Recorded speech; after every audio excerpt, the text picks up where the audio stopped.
He won't stop looking for me. The voice was barely a whisper, thin and brittle, and it cut through the deafening, polished silence of the Palazzo Galleria. This wasn't a mall, it was a cathedral of consumerism, all white marble, soaring glass ceilings, and boutiques where a single scarf cost more than a used car. Shoppers here were either wealthy or pretending to be. Then there was the girl. She was an impossible splash of watercolor against a monochromatic canvas. No older than 8, perhaps even 7, with hair the color of spun moonlight and eyes too wide, too old, for her small face. She stood next to a display of impossibly expensive watches, the only thing she owned that seemed to fit the setting being the crisp, designer coat she wore, a coat that looked out of place with her mud-stained, scuffed shoes. She wasn't running or crying. She was just still. And in her tiny, white-gloved hand, she clutched a single, cream-colored envelope, its edges worn, sealed with what looked like a cheap, wax seal of a lion's head. She seemed utterly lost, yet entirely purposeful. The most unnerving thing? She hadn't addressed her plea to anyone in particular. She was talking to the air, to the security camera, to the very fear constricting her small chest. A security guard, a mountain of a man named Marcus with a face etched by a decade of indifference, was the first to notice the disturbance in the perfect geometry of the luxury wing. The collective reaction was a slow, glacial pause. In this environment, any emotional display was considered vulgar. The shoppers, slick, manicured, and preoccupied with their platinum cards, parted around the girl like water around a stone. But Marcus, the guard, was different. He was trained to spot anomalies, and the deep, hollow fear radiating off this child was a blaring alarm. He moved toward her, his heavy, rubber-soled shoes silent on the marble. The contrast was stark, the hulking, weary guardian and the ethereal, fragile blonde child. The girl didn't flinch. She just tracked his movement with those unnervingly serious eyes. "Little one," Marcus's voice was a low rumble, surprisingly gentle. "Are you lost? Where's your mom or dad?" A woman in a tailored suit, annoyed by the blockage to her path to an Italian leather goods store, muttered a disdainful honestly, under her breath. But Marcus ignored her, focusing entirely on the child. This was more than a lost kid, this was a freeze-frame moment of innocence meeting an unfeeling world. The silence from the crowd, a silence born not of concern but of awkwardness, was oppressive. The only sound was the faint, cyclical rhythm of a nearby escalator.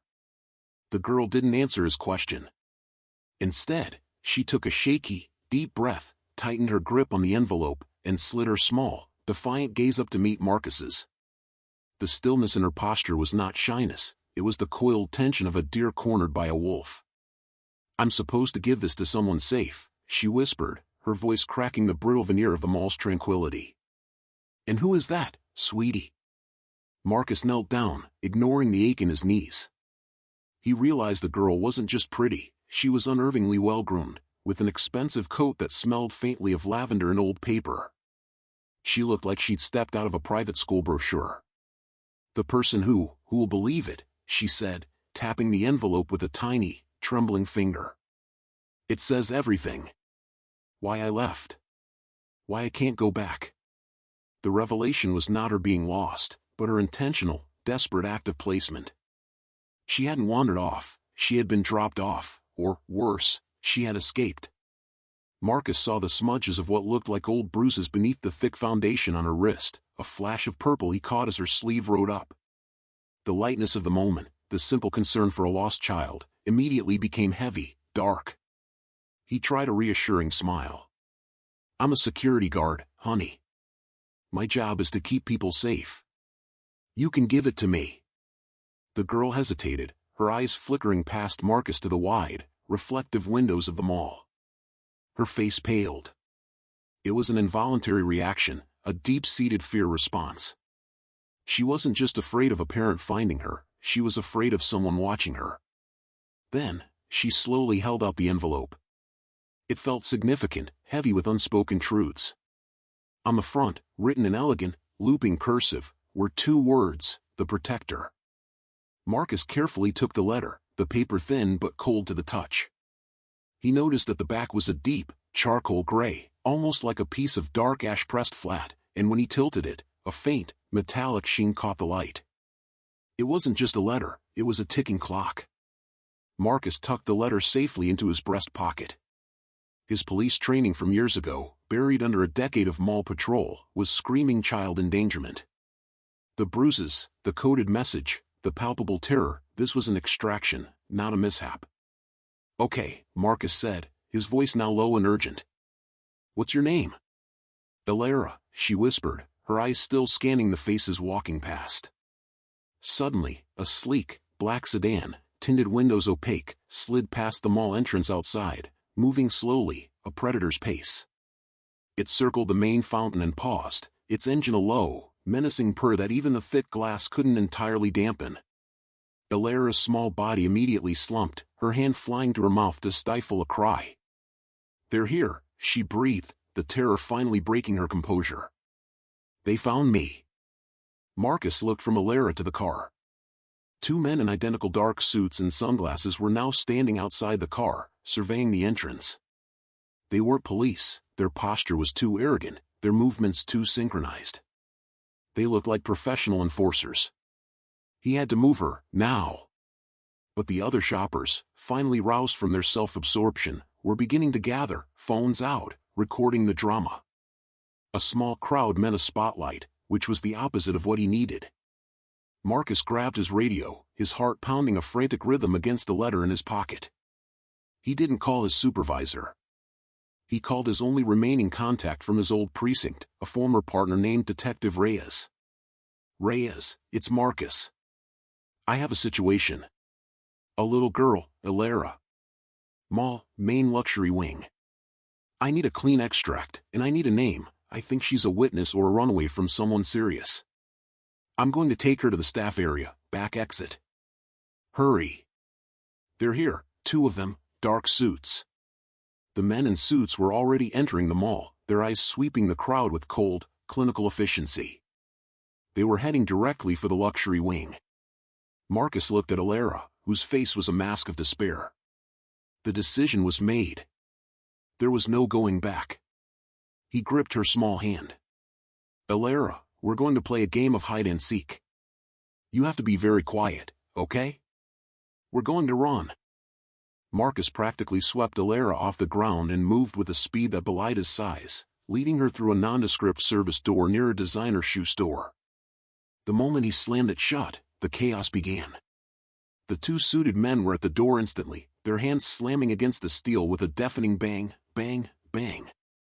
"Security! Open this door," one of them bellowed, his voice echoing in the narrow, utilitarian corridor. Marcus didn't falter. He pulled Elara deeper into the labyrinthine staff area, a place of gray concrete, fluorescent lights, and industrial noise. He found a small, dark storage room filled with cleaning supplies and shoved Elara behind a stack of bulk paper towels. "Stay here, don't make a sound," he whispered, drawing his baton. He knew he couldn't outrun them, but he could buy time. The door to the staff corridor burst open with a crash as the men kicked the lock in. The air was charged with adrenaline and fear. Marcus stood his ground. "You don't want to do this," Marcus warned, his baton held defensively. "I've called the police." "You should have stayed on patrol, Marcus," the lead man sneered, somehow knowing his name. "The girl comes with us. She belongs to the boss." Before the confrontation could turn physical, Elara did the unthinkable. She emerged from her hiding spot, stepping out from behind the paper towels, not crying, but holding her tiny chin high. "I don't belong to anyone," she declared, her small voice steady but trembling.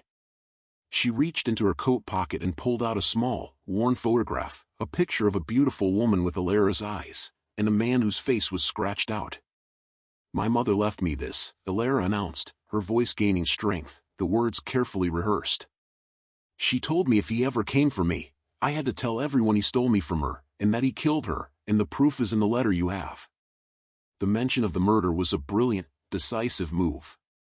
It wasn't just a missing child anymore, it was a capital crime. The second goon immediately froze, his professional, cold demeanor cracking with visible panic. If this was true, they were not just recovering property, they were now accessories to murder, on camera, in a public space. The distraction was all Marcus needed. He swung the baton, not at a head, but at the lead goon's knee. A sickening crack and a howl of pain. The second man went for his pocket, but before he could draw, sirens, not the mall's low-key security alarm, but the wailing, aggressive sound of police responding to a felony, screamed to life outside. Detective Reyes had arrived. The confrontation was over in a matter of seconds.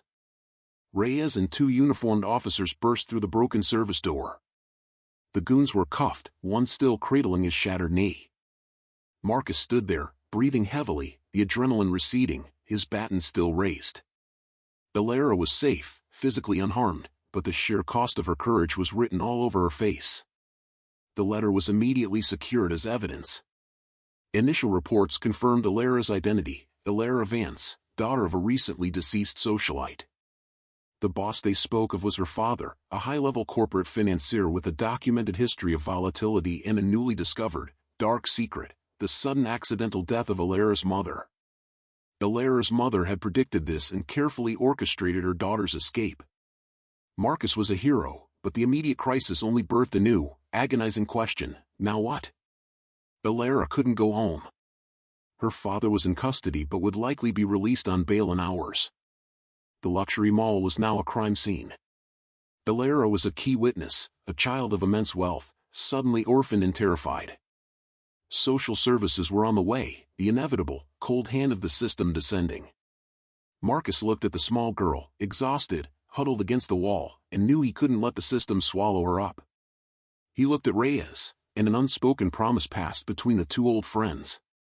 Social services, embodied by a young, overworked caseworker named Ms. Perez, was initially furious.